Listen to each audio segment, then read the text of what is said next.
झारखंड सहायक आचार्य 26,001। दोस्तों मैं बात कर रहा हूँ पेपर वन का हिंदी। हिंदी में आप के रूप में आप पेपर वन रखा है तो आपके लिए ये वीडियो बहुत ही इंपॉर्टेंट है। क्षितिज चैप्टर से, क्षितिज बुक से लिया गया है दोस्तों।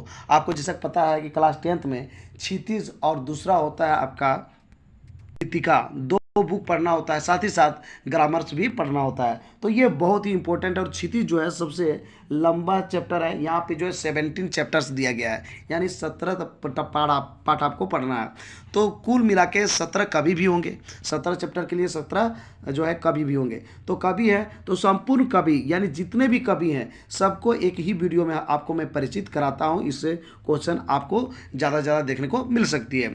1 to 5 एंड 6 to 8 दोनों के लिए ये बहुत ही इंपॉर्टेंट है दोस्तों। सिर्फ 1 to 5 ही नहीं, यदि 6 to 8 में भी आपने पेपर 1 में हिंदी रखा है तो आपके लिए बहुत ही ये जो है इंपॉर्टेंट होने वाली है, बहुत ही महत्वपूर्ण वीडियो होने वाली है।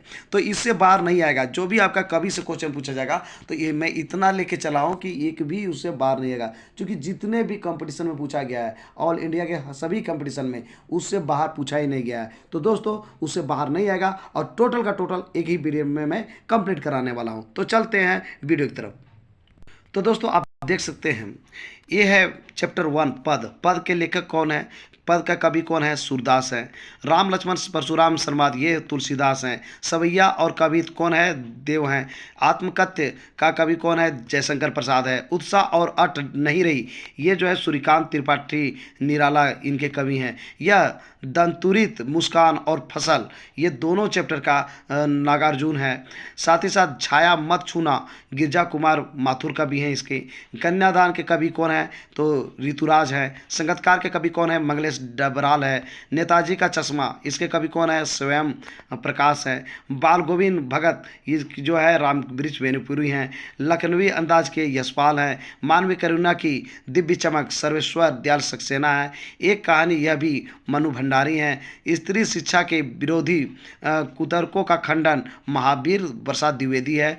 नौबत खाने में इबादत यतीन्द्र मिश्र है। संस्कृति ये जो है भदंग आनंद कौशल्यान है।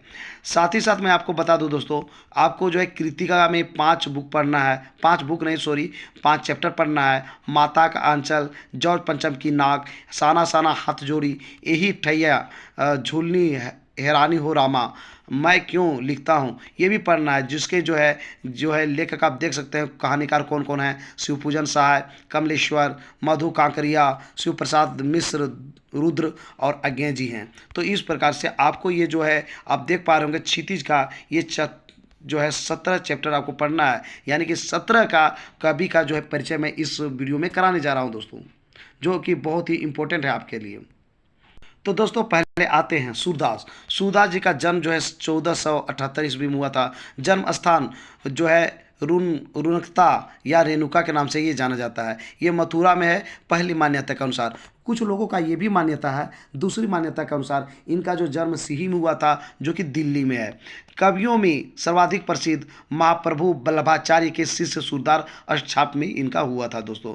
कहाँ रहते थे तो ये जो है सूरदास जी कहाँ रहते थे तो दोस्तों ये जो है मथुरा और वृंदावन के बीच गऊ घाट में रहते थे। क्या करते थे तो ये जो है सूरदास जी श्रीनाथ जी के मंदिर में भजन कीर्तन करते रहते थे। मृत्यु कब हुआ, 1583 में इसका मृत्यु हुआ पारसौली में दोस्तों। 3 ग्रंथ इनका प्रमुख था, सूर सागर, साहित्य लहरी, सूर सरावली। तो दोस्तों सर्वाधिक लोकप्रिय ग्रंथ इन तीनों में सूर सागर हुआ। श्रेष्ठ कवि माने जाते हैं किसमें, वात्सल्य और श्रृंगार के क्षेत्र में। तो दोस्तों ये था सूरदास पर, इससे बाहर सूरदास का आने वाला नहीं है। तुलसीदास के विषय में बात करें दोस्तों तो जन्म 1532 ईस्वी में हुआ था। जन्म स्थान इनके भी 2 मान्यता है। पहली मान्यता के अनुसार राजपुर गांव में हुआ था जबकि जिला बांदा था। दूसरी मान्यता के अनुसार सोरो में हुआ था जिसका जिला एटा था। बचपन कैसा बीता तो दोस्तों तुलसीदास का जो बचपन था बहुत संघर्षपूर्ण भी था। जीवन के प्रारंभिक वर्षों में क्या हुआ था दोस्तों कि उनके माता पिता के से बिछो हो गए। राम भक्ति का मार्ग कैसे मिला दोस्तों तो कहा जाता है कि इनको मार्ग जो है राम भक्ति का जो मार्ग है गुरु कृपा से मिला था, यानी राम के विषय में ये गुरु के कृपा से जाने। कैसे कवि थे, मानव मूल्यों के उपासक कवि थे। तो अतुलनीय है क्या अतुलनीय है? राम भक्ति परंपरा में, राम भक्ति परंपरा में कोई भी इनकी तुलना नहीं कर सकता है। तुलसीदास के अनुसार राम मानवीय मर्यादाओं और आदर्शों के प्रतीक है। राम भगवान के विषय में यहाँ पर खूब ये गुणगान करते हैं तुलसीदास। आदर्शों को प्रतिष्ठित किया किसने? नीति, स्नेहशील, विनय और त्याग। तो दोस्तों, यदि आपको भी ये चीज़ हो जाती है, पांचों चीज़ आप में आ जाती है, तो आप में जो एक आदर्श का गुण आ जाएगा। उत्तरी भारत की जनता के बीच बहुत लोकप्रिय है रामचरितमानस। ठीक है, उत्तरी भारत में ये जो है बहुत ही ज़्यादा लोकप्रिय है दोस्तों रामचरितमानस। प्रमुख रचनाएं मानस, कवितावली, गीतावली, दोहावली, कृष्ण गीतावली, विनय पत्रिका, ये जो है इनकी प्रमुख रचनाएं हैं। भाषाओं में जानकार, अवधी और ब्रज दोनों भाषाओं पर ये जो है जानकारी रखते थे। मृत्यु 1623 में हुई थी। और मैं आपको बता दूं दोस्तों, रामचरितमानस जो है अवधी भाषा में लिखा गया है, जबकि विनय पत्रिका और कवितावली ये ब्रज भाषा में लिखा गया है। इतना ही नहीं दोस्तों, विनय पत्रिका गेय पदों में है, सवैया और कवित ये जो है कवितावली में है।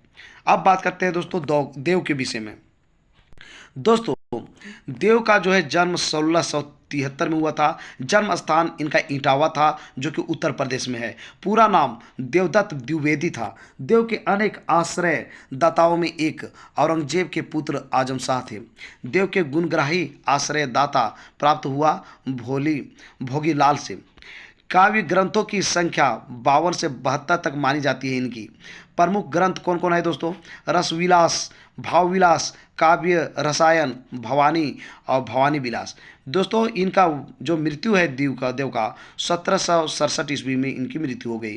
प्रमुख कवि रीतिकाल के ये कहे जाते हैं दोस्तों। रीतिकालीन कविता का संबंध दरबारों, आश्रयदाताओं से है। उसमें दरबारी संस्कृति का चित्रण अधिक हुआ है दोस्तों। ठीक है, अब बात करते हैं जयशंकर प्रसाद। जयशंकर प्रसाद का जन्म 1889 ईस्वी में हुआ था। जन्म स्थान वाराणसी में हुआ था। शिक्षा 8वीं पास, मात्र 8वीं पास थे, लेकिन दोस्तों पहले का 8वीं पास आज के पीजी के बराबर है दोस्तों। घर पर ही पढ़ाई, संस्कृत, हिंदी और फारसी, इनकी जो पढ़ाई है जो है घर पे ही हुई थी, जिसमें संस्कृत, हिंदी और फारसी सीखे थे। कवि थे, किस चीज़ के कवि थे जयशंकर प्रसाद? तो छायावादी काव्य प्रवृत्ति के। ये कई बार पूछा जा चुका है दोस्तों। निधन 1937 ईस्वी में हुआ था। प्रमुख काव्य कृतियाँ जयशंकर प्रसाद की जो है प्रमुख काव्य कृतियाँ जो थी चित्राधार, कानन, कुसुम, झरना, आंसू, लहर और कामायनी थी। श्रेष्ठतम काव्य कृति, ये सब जो जितने भी आपके देख रहे हैं काव्य कृतियाँ थी, उसमें जो कामायनी बहुत ही चर्चित थी, यानी कि सर्वश्रेष्ठ जो है काव्य कृति थी। कामायनी पर मिला, इनको क्या मिला था कामायनी पर? तो मंगला प्रसाद परितोषित, यानी कि इस प्रकार का इनको प्राइज मिला था, पुरस्कार मिला था मंगला प्रसाद का। वे कवि के साथ साथ सफल गद्यकार भी थे। प्रमुख नाटक, इनका जो प्रमुख नाटक था दोस्तों, अजातशत्रु, चंद्रगुप्त, स्कंदगुप्त, ध्रुव स्वामिनी, ये था। प्रमुख उपन्यास जो है जयशंकर प्रसाद का कंकाल, तितली, इरावती था। कहानी संग्रह आकाशदीप, आंधी, इंद्रजाल था। इनकी साहित्य माना जाता है कोमलता, माधुरी और शक्ति और ओज का।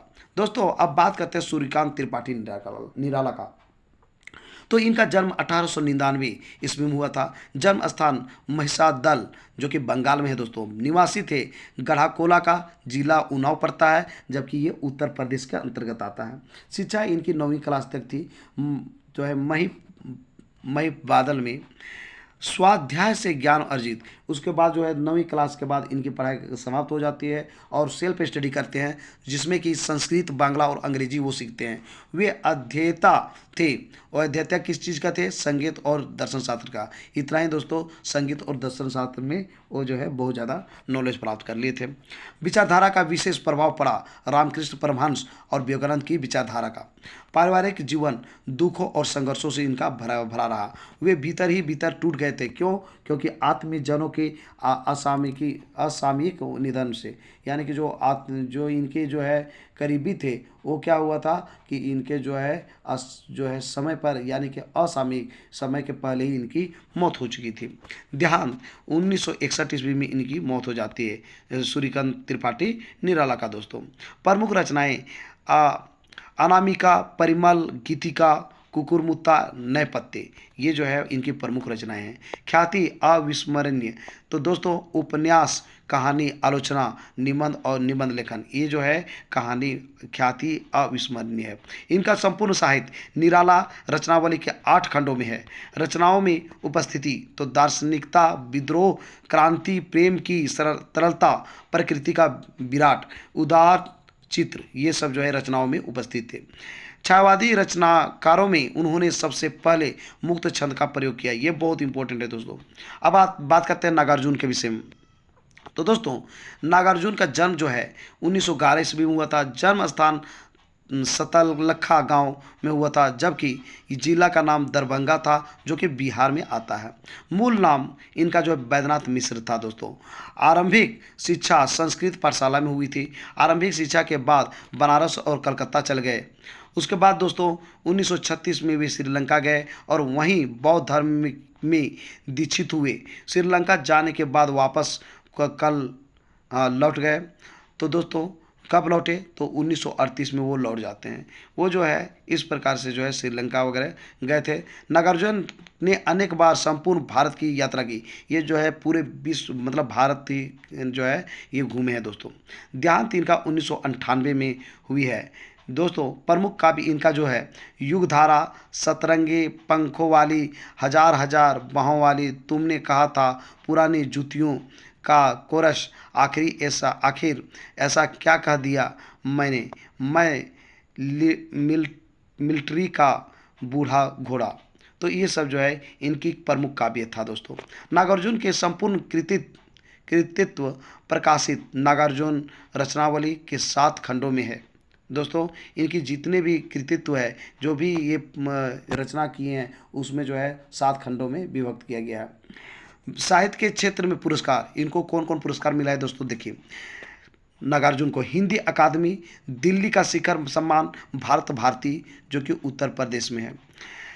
इतना ही नहीं दोस्तों, हिंदी अकादमी जो है दिल्ली में है, और इस प्रकार से राजेंद्र प्रसाद बिहार, और साहित्य अकादमी मैथिली भाषा में है दोस्तों। गिरजा कुमार माथुर का जन्म 1918 ईस्वी में हुआ। जन्म स्थान गुन्ना जो कि मध्य प्रदेश में है। प्रारंभिक शिक्षा झांसी में हुआ था जो कि उत्तर प्रदेश में है। शिक्षा ये एमए किए थे इंग्लिश से, और एलएलबी भी किए हैं जो कि लखनऊ से दोस्तों। अन्य कार्य किए ये कि इतना ही नहीं, ये कुछ और भी काम किए हैं, जैसे वकालत का काम किए थे, आकाशवाणी में ये काम किए थे, और दूरदर्शन में कार्यरत भी हुए थे। तो ये इस तरह के ये काम किए थे दोस्तों गिरजा कुमार माथुर। निधन इनका 1994 में हुआ है। प्रमुख रचनाएं नाश और निर्माण, ठीक है, शिलापंख चमकीले, धूप के धान, भीतरी नदी की यात्रा, जन्म कैद, ये जो है जो काव्य संग्रह है दोस्तों, जो मैं अभी बताया आपको, नाश और निर्माण, शिलापंख चमकीले, धूप के धान, भीतरी नदी की यात्रा, ये सब याद रखिएगा, ये काव्य संग्रह है। जन्म कैद ये भी प्रमुख रचना में आता है, लेकिन ये नाटक था। नई कविता सीमाएं और संभावनाएं जो कि एक आलोचना थी दोस्तों। ऋतुराज इनका जन्म 1940 ईस्वी में हुआ था। जन्म स्थान भरतपुर में हुआ था। शिक्षा अंग्रेजी में एमए किए थे राजस्थान विश्वविद्यालय जयपुर से। अध्यापन का कार्य किए, यानी ये जो है 40 वर्षों तक अध्यापन यानी कि टीचिंग का काम किए थे, पढ़ाए थे अंग्रेजी साहित्य का। प्रमुख कविता संग्रह एक मरण धर्मा और अन्य, पुल पर पानी, सूरत नीरत, लीला मुखा रविंद्र। पुरस्कार इनको सम्मानित किया गया था दोस्तों। सोमदत्त परिमल सम्मान, मीरा पुरस्कार, पहल सम्मान और बिहारी पुरस्कार, ये सब जो है पुरस्कार से इनको सम्मानित किया गया था। अब बात करते हैं मंगलेश डबराल का। मंगलेश डबराल का जो जन्म है 1948 ईस्वी में हुआ था। जन्म स्थान काफल पानी गांव में हुआ था, जिसका जो है टिहरी गढ़वाल जो है ये कहाँ पर है, उत्तरांचल में है। शिक्षा देहरादून में हुआ था। उसके बाद दोस्तों दिल्ली आकर कार्य किए। क्या कार्य किए? हिंदी पैट्रियट का, प्रतिपक्ष का और आसपास में काम किए थे दोस्तों। और जगह कार्य किए, जैसे पूर्वग्रह ये जो है सहायक संपादक के रूप में काम किए थे। अमृत प्रभात ये जो है इलाहाबाद और लखनऊ से ये जो है इनका ये प्रकाशित होता है। साहित्य संपादक का पद जनसत्ता अखबार में भी काम किए थे। और दोस्तों ये 1983 में इनका ये किया गया था। इतना ही नहीं दोस्तों, कविता संग्रह जो है इनका बहुत जो है चर्चित था, वो था पहाड़ पर लालटेन, घर का रास्ता, हम जो देखते हैं, आवाज़ भी एक जगह है। तो ये सब इनकी कविता संग्रह था। इनकी कविताएं कौन कौन थी, मतलब कौन कौन भाषा में लिखी गई थी, तो हिंदी, अंग्रेजी, रूसी, जर्मन, स्पानी, है ना, पोलस्की, बल्गारी भाषाओं में इनकी कविताएं छपी थी दोस्तों।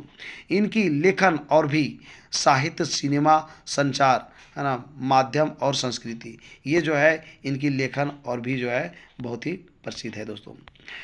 स्वयं प्रकाश के विषय में जानते हैं। जन्म इनका 1947 ईस्वी में हुआ था। जन्म स्थान इंदौर जो कि मध्य प्रदेश में है। शिक्षा मैकेनिकल इंजीनियरिंग ये किए हुए थे दोस्तों स्वयं प्रकाश। नौकरी औद्योगिक प्रतिष्ठान में नौकरी किए। पत्रिका जो है वसुधा पत्रिका के संपादन से जुड़े हैं। कहानी संग्रह की संख्या, इनका जो कहानी संग्रह है ये 13 है। प्रमुख कहानी संग्रह जो सूरभ कब निकलेगा, आएंगे अच्छे दिन भी, आदमी जात का आदमी, संघान, ये जो है प्रमुख कविताएं हैं इनकी। चर्चित उपन्यास बीच में बीने और ईंधन है दोस्तों। पुरस्कार, इनको कौन कौन सा पुरस्कार मिला था दोस्तों, पहल सम्मान, बनमाली पुरस्कार, राजस्थान साहित्य अकादमी पुरस्कार। राम वृक्ष बेनीपुरी, दोस्तों इनका जन्म 1899 ईस्वी में हुआ था। जन्म स्थान बेनीपुर गांव में हुआ था जो कि मुजफ्फर जिले में है, और ये मुजफ्फर जिला कहाँ पे है, बिहार में है। जीवन संघर्षों में बीता, माता पिता का निधन बचपन में ही हो गया राम वृक्ष बेनीपुरी का दोस्तों। शिक्षा ये 10वीं तक पढ़े। देहावसान, यह जो मर गए, मृत्यु हो गई 1968 में। इनकी रचनाएं छपने लगी 15 वर्ष की अवस्था में, यानी कि कम उम्र में ही से ही इनकी जो है रचना छपना शुरू हो गई थी। प्रमुख पत्रिकाएं तरुण भारत, किसान मित्र, बालक, युवक, योगी, जनता, जनवाणी, नई धारा, ये सब जो है प्रमुख पत्रिकाएं हैं। पूरा साहित्य बेनीपुरी रचनावली के 8 खंडों में। तो दोस्तों प्रमुख रचनाएं पतितों के देश में जो कि उपन्यास है, चिंता के फूल कहानी है, अम्बपाली नाटक है दोस्तों, माटी की मूर्ति ये रेखाचित्र है, पैरों में पंख बांधकर ये यात्रा वृत्तांत है, जंजीरें और दीवारें संस्मरण है दोस्तों। अब बात करते हैं यशपाल जी का। दोस्तों यशपाल जी का जन्म 1903 ईस्वी में हुआ था। जन्म स्थान फिरोजपुर में हुआ था जो कि पंजाब में है। प्रारंभिक शिक्षा कांगड़ा में हुआ था। उच्च शिक्षा बीए किए थे ये लाहौर के नेशनल कॉलेज से। यशपाल जी का मुलाकात भगत सिंह और सुखदेव से हुआ, ये आपको पता है। मृत्यु इनका 1976 में हुआ है। विशिष्ट रचनाकार यथार्थवादी शैली के थे। कहानी संग्रह ज्ञानदान, तर्का तूफान, पिंजरे की उड़ान व दुलिया फूलों का कुर्ता है दोस्तों। उपन्यास झूठा सच, और प्रमुख उपन्यास है अमिता, दिव्या, पार्टी, कामरेड, दादा कामरेड, मेरी तेरी उसकी बात। दोस्तों सर्वेश्वर दयाल सक्सेना, इनके विषय में हम बात करते हैं। जन्म 1927 ईस्वी में हुआ था। जन्म स्थान बस्ती जिला में हुआ था जो कि उत्तर प्रदेश में है। उच्च शिक्षा इलाहाबाद विश्वविद्यालय से हुआ था दोस्तों। कार्य ये अध्यापक का काम किए, आकाशवाणी में भी काम किए, सहायक प्रोड्यूसर के रूप में, दिनमान उप संपादक के रूप में काम किए, पराग जो कि संपादक के रूप में काम किए दोस्तों। निधन इनका 1983 ईस्वी में हो जाता है। ये क्या थे, कवि थे, कहानीकार थे, उपन्यासकार थे, निबंधकार थे, नाटककार थे, साहित्यकार भी थे, जैसे कि आपको पता है दोस्तों। ये टोटल चीज़ का इनमें गुण समाहित था, इसलिए इनको साहित्यकार कहा जाता है। प्रमुख कृतियाँ काठ की घंटियाँ, कुआनो नदी, तो ये दोस्तों जंगल का दर्द, खूंटियों पर टंगे लोग, ये कविता संग्रह है। पागल कुत्तों का मसीहा, सोया हुआ जल, ये उपन्यास है दोस्तों। लड़ाई इनकी ये कहानी संग्रह है। बकरी इनका नाटक है। भौं भौं खौं खौं बतूता का जूता बाल साहित्य है। लाख का नाक भी इनका बाल साहित्य है। चर्चे और चरखे ये लेखों का संग्रह है दोस्तों। अब मनु भंडारी का जन्म 1931 ईस्वी में हुआ था। जन्म स्थान गांव भानपुरा, जिला मंदसौर में हुआ था जो कि मध्य प्रदेश में है। शिक्षा एमए किए थे हिंदी से। अध्यापक जो है मिरांडा हाउस कॉलेज में ये थे जो कि दिल्ली में हैं दोस्तों।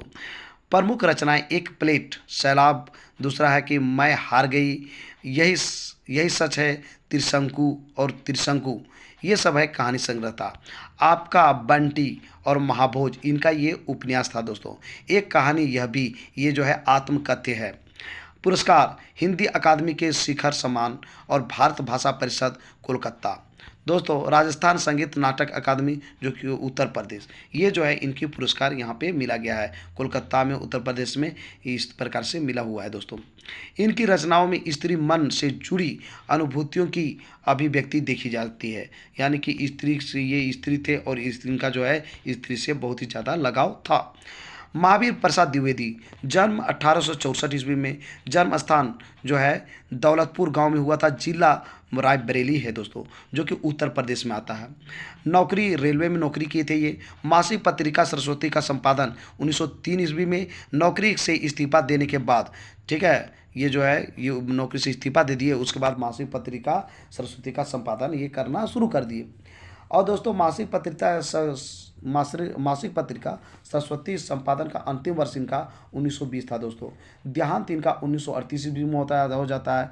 महावीर प्रसाद द्विवेदी व्यवस्थित संपादक, भाषा वैज्ञानिक, इतिहासकार, पुरातत्ववेता, अर्थशास्त्री, समाजशास्त्री, वैज्ञानिक चिंतन एवं लेखन के संपादक थे, समालोचक, अनुवादक थे दोस्तों, ये सब थे। प्रमुख कृतियाँ रसज्ञ रंजन, साहित्य शिखर और साहित्य संदर्भ, अद्भुत आलाप, ये जो है निबंध संग्रह था इनका। संपत्ति शास्त्र, अर्थशास्त्र से संबंधित पुस्तक था दोस्तों। महिला मोद, महिला उपयोगी पुस्तक है दोस्तों। आध्यात्मिकी, ये जो है दर्शन की पुस्तक है इनका दोस्तों। द्विवेदी काव्यमाला, ये इनकी कविताएं हैं दोस्तों। इनकी संपूर्ण साहित्य महावीर प्रसाद द्विवेदी रचनावली के 15 खंडों में प्रकाशित है। इनका जो है पूरा साहित्य जो है 15 खंडों में जो है प्रकाशित है दोस्तों। अब बात करेंगे यतीन्द्र मिश्र के विषय में। दोस्तों इनका जन्म 1977 ईस्वी में हुआ था। जन्म स्थान अयोध्या में हुआ था, जो कि उत्तर प्रदेश में है। शिक्षा MA किए थे हिंदी सब्जेक्ट से, लखनऊ विश्वविद्यालय लखनऊ से। 1999 में साहित्य और कलाओं में के संवर्धन और अनुशासन के लिए एक संस्कृति उपन्यास बिमला देवी फाउंडेशन, है ना, किया गया था इनको। काव्य संग्रह जो है इनका यदा कदा, अयोध्या तथा अन्य कविताएं, ड्योढ़ी पर आलाप, ये सब जो इनका काव्य संग्रह था दोस्तों। रीतिकाल के अंतिम प्रतिनिधि कवि द्विवेदी जी देव की ग्रंथावली 2000, है ना, का यह संपादन किया। पुरस्कार इनको जो है भारत भूषण अग्रवाल कविता सम्मान किया गया है दोस्तों। हेमंत स्मृति कविता पुरस्कार और ऋतुराज सम्मान इसको मिला है दोस्तों। भनदत्त आनंद कौशल्यान, ये जो है इनका जन्म 1905 ईस्वी में हुआ है। जन्म स्थान सोहाना गांव में हुआ था, जो कि आंचल जिले में आता है, ये पंजाब के अंतर्गत आता है दोस्तों। बचपन का नाम हरनाम दास था दोस्तों। शिक्षा ये BA किए हुए हैं नेशनल कॉलेज लाहौर से। क्या थे? बौद्ध भिक्षु, बौद्ध धर्म प्रचारक थे दोस्तों। वे लंबे समय तक रहे गांधी जी के साथ, यानी कि गांधी जी के साथ बहुत दिनों तक रहते हैं वर्धा में। निधन इनका 1988 ईस्वी में हो जाता है। प्रकाशित किताब 20 से अधिक, ये जो है इनकी जो किताब जो है 20 से अधिक किताब छप चुका है दोस्तों। प्रमुख पुस्तक भिक्षु के पत्र, जो भूल ना सका, ऐसी दरिद्रता, बहानेबाजी, यदि बाबा ना होते, रेल का टिकट कहाँ क्या देखा। तो ये जो है आप देख सकते हैं दोस्तों, 17 आपका जो है चैप्टर का ये 17 कवि आपको दिखाई पड़ा दोस्तों। तो इस प्रकार से आप देख सकते हैं कि 17 चैप्टर के लिए 17 कवि, यानी कि पद एक चैप्टर है जिसका कवि सूरदास, इसके भी विषय में बात किया। राम लक्ष्मण के परशुराम संवाद के कवि कौन है? तुलसीदास हैं, ये भी याद रख लीजिएगा दोस्तों। सवैया और कवित के कवि कौन है? तो देव हैं। आत्मकथ के कवि कौन है? तो जयशंकर प्रसाद है। ये टोटल चीज़ें जो 17 चैप्टर है, 17 का कौन कौन कवि है, और ये जो 5 चैप्टर आप देख रहे हैं कृतिका से, इनके जो कहानीकार कौन है, ये भी आप याद रख लीजिएगा। तो दोस्तों इससे बाहर नहीं आता है। यदि आप जो है विशेष करके कवि के विषय में आप जानना चाहते हैं, यानी कवि के जो है जीवनी के विषय में जो प्रश्न पूछा जाएगा, तो इससे बाहर प्रश्न आने की संभावना ये है ही नहीं। मतलब 100% इसके अंदर ही आएगा। जो भी कवि है, टोटल कवि को विषय में मैंने यहाँ पे चर्चा कर दिया। तो दोस्तों आज का वीडियो आपको कैसा लगा जरूर हमें बताएं इस वीडियो के कमेंट बॉक्स में। यदि ये वीडियो आपको अच्छा लगा दोस्तों, तो इस वीडियो को कर दीजिए लाइक, चैनल को कर दीजिए सब्सक्राइब, और ज़्यादा से ज़्यादा दोस्तों को इस वीडियो को कर दीजिए शेयर। तो दोस्तों फिर मिलते हैं एक नए और ऑथेंटिक वीडियो के साथ। तब तक के लिए हमें इजाज़त दीजिए। धन्यवाद।